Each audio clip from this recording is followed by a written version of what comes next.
بسم الله الرحمن الرحيم. عن يعلى بن مرة رضي الله تعالى عنه قال قال رسول الله صلى الله تعالى عليه وسلم في الحديث: أما إذ ذكرت هذا من أمري فإنه شكا كثرة العمل وقلة العلف فأحسنوا إليه.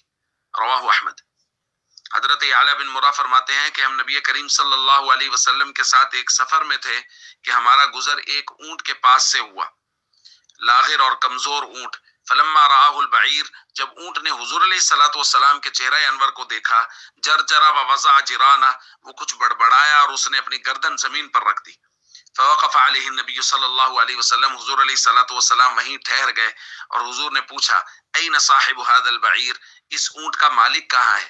فجاء، مالک آیا تو حضور علیہ الصلوۃ والسلام نے فرمایا: بعنی، یہ اونٹ مجھے بیچ دو۔ انہوں نے کہا: یا رسول اللہ نہیں، میں تو آپ کو ہدیہ دے سکتا ہوں، بیچوں گا نہیں۔ حضور نے فرمایا: نہیں، آپ بیچ دو، پیسے لے لو۔ انہوں نے کہا: نہیں، میں بیچوں گا نہیں۔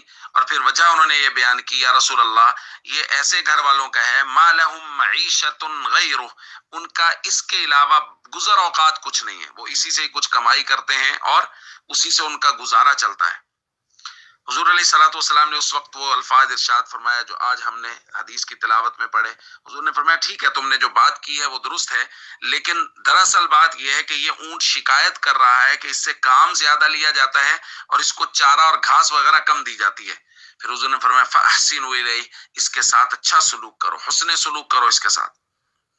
دوستو، یہ ہے ہمارے آقا حضرت محمد کریم صلی اللہ علیہ وسلم، اور حضور علیہ الصلوۃ والسلام کسی زبان کے محتاج نہیں تھے۔ دنیا کی ہر زبان حضور علیہ الصلوۃ والسلام سمجھتے تھے، اور جانوروں اور پرندوں تک کی زبانیں حضور علیہ الصلوۃ والسلام سمجھتے تھے۔ اللہ تعالیٰ نے حضور علیہ الصلوۃ والسلام کو بے شمار شرف و کمالات نصیب فرمائے تھے۔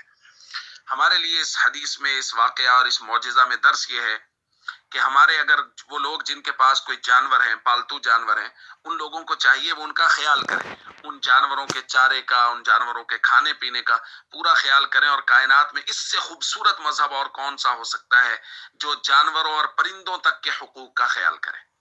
السلام علیکم ورحمۃ اللہ وبرکاتہ۔